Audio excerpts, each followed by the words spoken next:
Assalamualaikum warahmatullahi wabarakatuh. A'udzu billahi minasy syaithanir rajim. Bismillahirrahmanirrahim.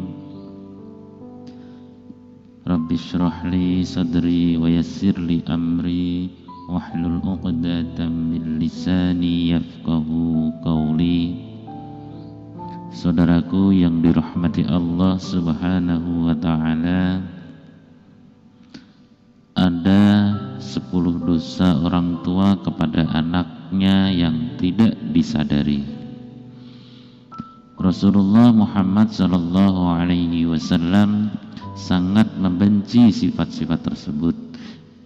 Bahkan beliau mencontohkan kepada para orang tua untuk mengajarkan ilmu agama dan mengajarkan kebaikan-kebaikan pada anak-anaknya.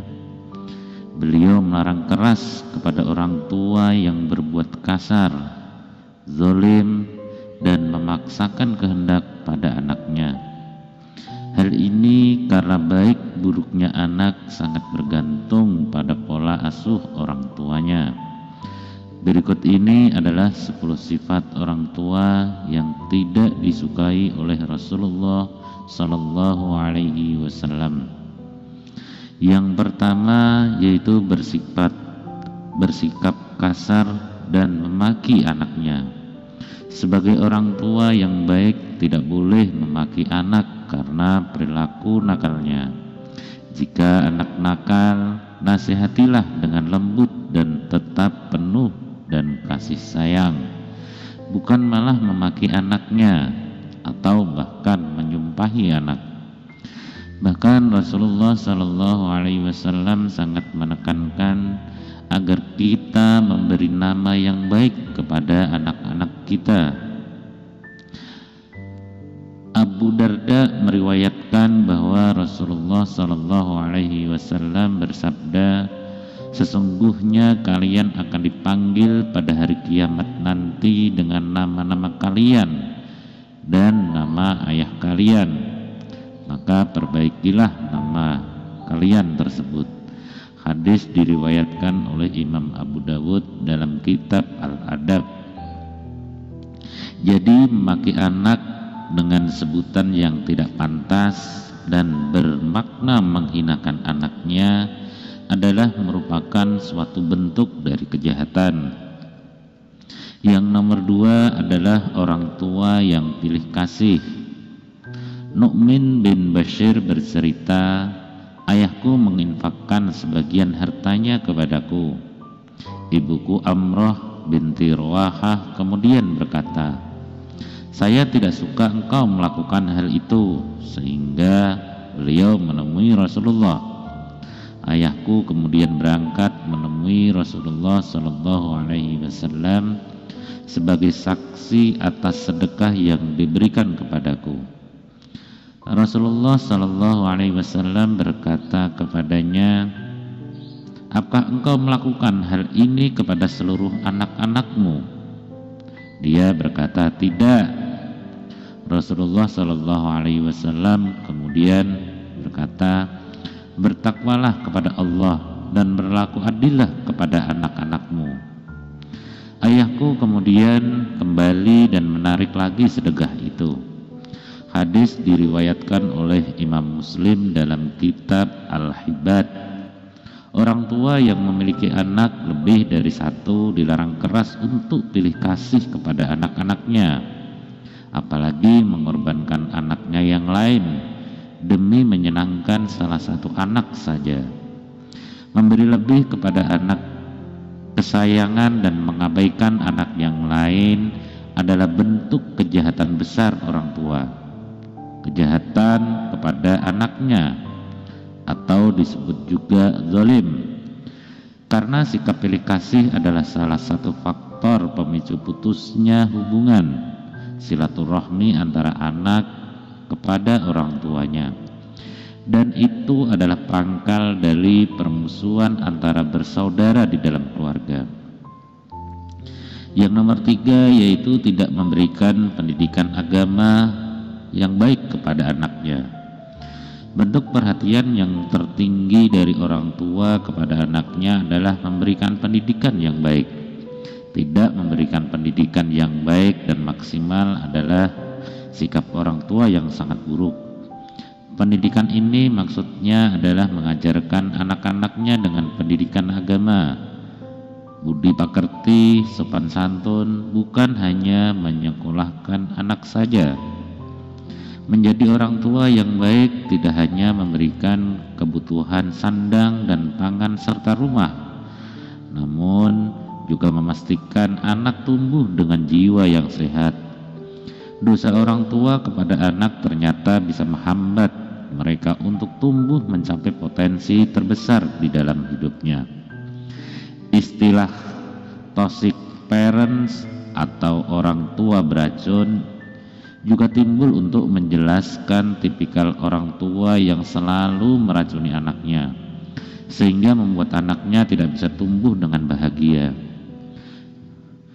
10 dosa orang tua kepada anak berikut ini merupakan tanda bahwa Anda telah menjadi orang tua beracun bagi anak. Hindarilah wahai orang tua. Nomor 4 adalah membanding-bandingkan anak kepada anak yang lain. Ini adalah dosa yang sering dilakukan orang tua terhadap anak mereka. Membandingkan anak sendiri dengan anak lain dengan harapan agar anak menjadi lebih baik, namun bukannya anak malah berubah lebih baik, justru ia bisa semakin membangkang. Kebiasaan membanding-bandingkan ini akan menimbulkan perasaan rendah diri pada anak, karena ia merasa tidak akan pernah bisa memuaskan orang tuanya. Apalagi jika hal yang dibandingkan adalah sesuatu yang di luar kemampuan anak tersebut atau menjadi kelemahannya. Contoh yang paling mudah adalah orang tua membanding-bandingkan nilai pelajaran anak dengan temannya yang memiliki nilai lebih tinggi. Padahal anak belum tentu mahir di semua pelajaran. Bisa jadi dia cerdas dalam matematika, namun lemah dalam bahasa. Begitupun pula sebaliknya. Anak memiliki bakat musik, namun kurang suka belajar hingga nilai akademiknya pas-pasan. Marilah kita jadi orang tua yang baik dan bijak, tidak suka membanding-bandingkan anak kita. Karena setiap anak memiliki kelebihan dan keistimewaan masing-masing. Tak perlu dibanding-bandingkan dengan anak yang lain. Yang nomor 5 adalah berprasangka buruk pada anak. Berprasangka buruk kepada anak akan menjadi dosa jika orang tua kepada anak selalu mempunyai prasangka buruk padanya. Sebagai orang tua, Anda sepatutnya membuang sikap dan pikiran negatif. Mulailah menunjukkan sikap positif dan teladan yang baik bagi anak-anak. Perlu orang tua sadari bahwa anak juga punya pendirian dan keinginannya sendiri. Bukan semuanya perlu mengikuti pemikiran Anda saja sebagai orang tua. Pikiran negatif yang selalu menuding anak berbuat nakal harusnya bisa dikurangi. Berilah kepercayaan pada anak bahwa dia akan menjadi anak baik tanpa selalu dimarahi, sambil tetap diawasi dan diberi peringatan jika dia berbuat nakal atau berbuat salah. Yang nomor 6 adalah mengekang kebebasan anak. Tanda lainnya Anda merupakan seorang toxic parent atau orang tua beracun. Itu adalah mengekang kebebasan anak, seperti kebebasan bermain atau berteman dengan orang yang dia sukai. Orang tua mungkin ingin anak agar tidak terjerumus ke pergaulan yang salah, namun bukan berarti dengan mengurungnya di dalam rumah dan tidak boleh bermain dengan teman-temannya. Anak juga harusnya bisa dibebaskan bila ingin mengikuti pelajaran ekstrakurikuler yang ada di sekolahnya. Jangan paksa anak mengikuti les yang bermacam-macam. hingga dia tidak punya waktu untuk melakukan apa yang ia suka. 7. Yaitu menuntut anak menjadi dewasa sebelum waktunya.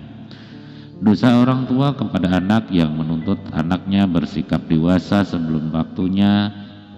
Buah hati kita perlu merasakan kehidupan menjadi anak-anak, bebas bermain dan berteman dengan anak sebayanya. Jangan paksa dia untuk memikul tanggung jawab yang terlalu besar untuk anak seusianya. Bila ingin ia bersikap dewasa, bimbing dia dengan perlahan. Ajari dia untuk memikul tanggung jawab dari hal yang paling kecil, seperti mengajarinya membereskan mainan, menyapu rumah, atau mainan-mainan yang setelah digunakannya untuk bermain, atau mempelajari mandi, cebok sendiri, dan anak akan lebih bertanggung jawab sejak dini bila orang tua terbiasa mengajarkannya. Yang nomor 8, tidak menghargai keinginan anak. Ini adalah salah satu tanda toxic parent atau orang tua beracun yang paling tidak baik untuk anak. Orang tua pastinya memang ingin yang terbaik untuk anaknya. Namun tak jarang keinginan orang tua berlawanan dengan apa yang diinginkan anaknya.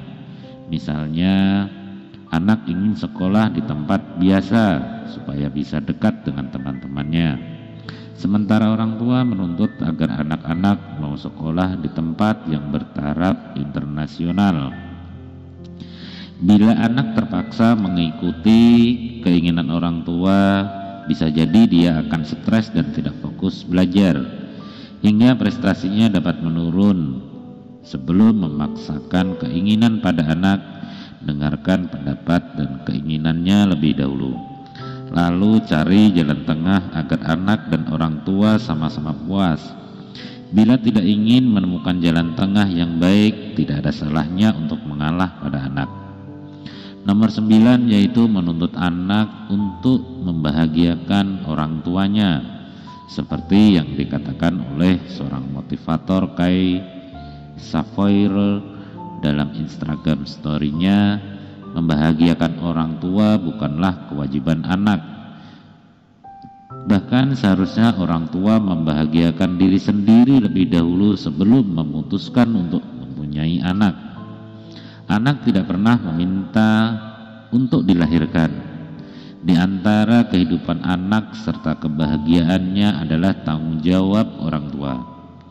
Orang tua yang telah membawanya ke dalam dunia ini. Oleh sebab itu, sangat salah besar jika orang tua tidak bahagia dan melampiaskannya kepada anak-anaknya. Anak akan menjadi ikut tidak bahagia dan bisa berdampak negatif pada perkembangannya. Nomor 10 atau nomor yang terakhir, tidak peka terhadap permasalahan dan perasaan anak. Komunikasikanlah semua masalah keluarga antara orang tua dan anak, ini sangatlah penting. Lewat komunikasi yang baik, maka hubungan ini akan bisa lebih erat dan dekat. Akan tetapi, salah satu dosa orang tua kepada anak yang sering dilakukan adalah orang tua lebih banyak bicara dan mengambil keputusan sepihak tanpa mau mendengarkan ucapan dan pertimbangan anak-anaknya demi menuruti ego dan hawa nafsunya. Karena menurut mereka para orang tua adalah anak harus tunduk dan patuh padanya tanpa memperhatikan norma-norma agama dan adab yang benar. Hindari menjadi seorang toxic parent atau orang tua beracun dengan cara lebih banyak mendengarkan anak sebelum merespon apa yang ia katakan. Anak pun akan merasa senang karena ucapannya didengarkan dan diperhatikan, sehingga di kemudian hari nanti dia tidak ragu untuk mengatakan apapun kepada Anda sebagai orang tua. Toxic parents adalah contoh pengasuh yang buruk yang membuat anak tumbuh dengan tidak bahagia, bahkan bisa menjadi trauma yang membayangi hidup anak selamanya. Marilah kita menjadi orang tua yang lebih baik dengan menghindari dosa sebagai orang tua kepada anak. Pesan untuk para orang tua, anak adalah titipan terindah dari Sang Pencipta karena dia lahir dari benih cinta orang tua. Jaga dan peliharalah dia dengan menggunakan kasih sayang yang tulus dan ikhlas. Komunikasikan dan mintalah pendapatnya jika ada masalah. Semoga uraian ini bisa bermanfaat. Mohon maaf jika ada salah dan khilaf dalam menyampaikan. Wassalamualaikum warahmatullahi wabarakatuh.